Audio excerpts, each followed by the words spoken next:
Good day, everyone. I am Maria Angela B. CAPUNDAN from BST Tom 1, Tom 11. Today, I'm going to tackle about Polyas problem-solving strategy. So, let us start. George Polya, who is known as the father of modern problem-solving, is born in the year 1887 and died in the year 1985. He did extensive studies and wrote papers and books about problem solving, formulated the four-step approach to problem solving. One of his best book ever published is How to Solve It, which was issued in 1945, where he outlined a strategy for solving problems for any discipline. This Polya's four-step approach to problem-solving aims to make individuals better problem solvers. Now I am going to show you the method of problem solving to help you through this problem, and if you follow these steps, it will help you become more successful in the world of problem solving. Here are the four steps of problem solving strategy that Polya advocates. First is to understand the problem, second is to devise a plan, third is to carry out the plan, and lastly is to review the solutions. First, I'm going to discuss the first method, which is to understand the problem. Okay, so the first method is to understand the problem. The things that we have to understand about the problem are the following. Learn the necessary underlying mathematical concepts.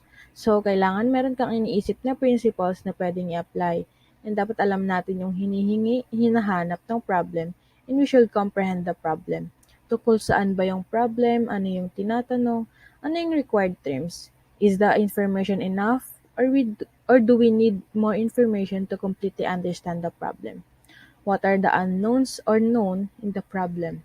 Also, if possible, replace the problem in your own words and write down specific examples of the condition given in the problem. So, next method is devise a plan.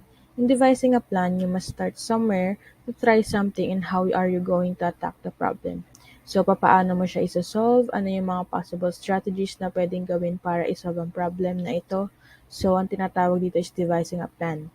So, here are some useful techniques in solving a problem.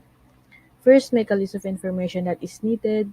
As much as possible, draw a diagram. Make an organized list that shows all the possibilities. You can make a table or a chart, or you can work backwards once you understand the problem. If you are stumped or stuck, set the problem aside for a while your subconscious mind may keep working on it. So, pwedeng huminto ka muna to chill your mind. Huwag pilitin kung di kaya, and pwede naman balikan uli yung problem.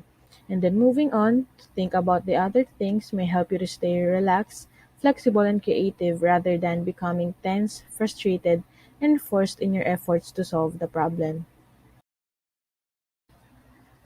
So the third method is to carry out the plan. So in this method, you have to work out the plan. Once you have an idea for a new approach, jot it down or take down notes immediately, so that when you have time to try it out and see if it leads to a solution. If the plan does not seem to be working, then start over and try another approach. So pwede kang gumawa ng ibang solution, or alternative solution. Often the first approach does not work. Do not worry just because an approach does not work. It doesn't mean you did it wrong. You actually accomplish you actually accomplish something. Knowing a way it does not work, it's part of the process. So pag yung nakita mong solution ay hindi possible or applicable, think of another solution. Baka hindi lang nag-work yung nauna mong ginawa.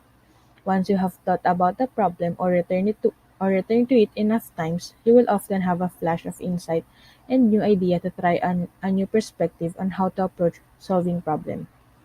Remember is to keep trying until something works. So sabi nga nila, 'di ba, try and try until you succeed.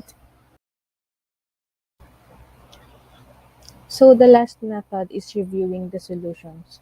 So reviewing the solution is the verification of process, or you have to look back at your solution if you missed something or you miscalculated all the computations.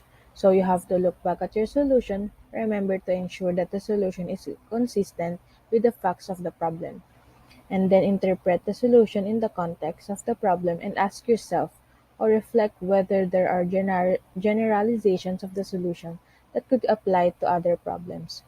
And you have to ask questions. Did you answer the question? Because sometimes we find solution which is not actually the answer to the question.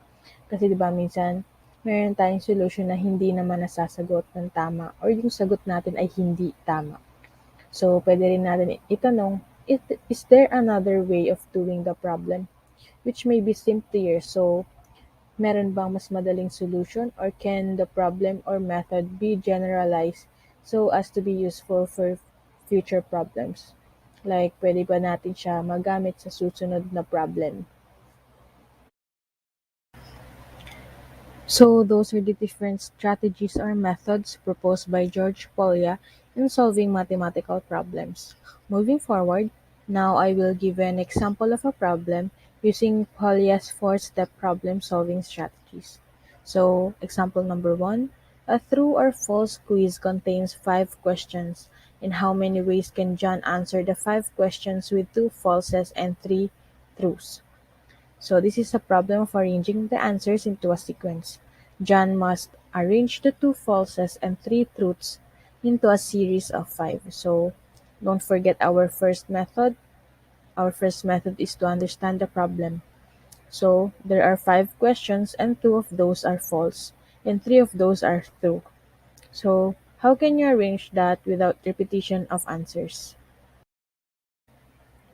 So our next method is to devise a plan. An organized list must ensure that each of the different orders will be listed only once. So our next method is to carry out the plan. So we can see here in the PowerPoint, there are 10 answers without repetition. So we have first FFTTT, FTFTT, up to TTTFF. So we have 10 sequences in total. Remember, this has no repetition. So our last method is to review the solution. Okay, as we can see, the list considered all the possibilities and has no duplicate. There's no repetition, okay? Thus, there are 10 different ways in which John can answer the quiz with 2 false and 3 true. So another example, example number 2, a pants and a shirt together costs 2,500 pesos. The pants cost 1,500 pesos more than a shirt. What is the cost of the pants? So don't forget again, our first method is to understand the problem. So kung ang kabuang halaga ng bilhin niya ay 2,500 pesos, yung pants daw ay mas mahal ng 1,500 kesa dun sa shirt. So using the Polya's four-step problem solving, so ano ang pwede nating conclusion dyan? So our next method is to devise a plan. So we can solve it backwards. If the pants cost 1,500 plus the cost of the shirt, so the shirt is represented by letter S or the unknown amount. And S is the cost of the shirt plus 1,500 pesos. So we can now solve S plus 1,500 equals 2,500. So our next method is to carry out the plan. So combining the 2s equals 2,500 and then transposing 1,500 to the right of the equation. Then we have 2s equals 1,000 and 1,000 divided by 2 is equal to 500. Thus, the shirt costs 500 while the pants cost 2,000. Kasi nga diba, the pants cost 1,500 more than a shirt.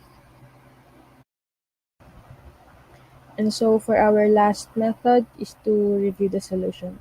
Just like what is shown in the PowerPoint, the amount suffice or enough to the cost of the pants and the cost of the shirts. So kung tama naman yung sagot, ibig sabihin tama yung solution. And that will be the end of our discussion. Thank you, and I hope you learned something.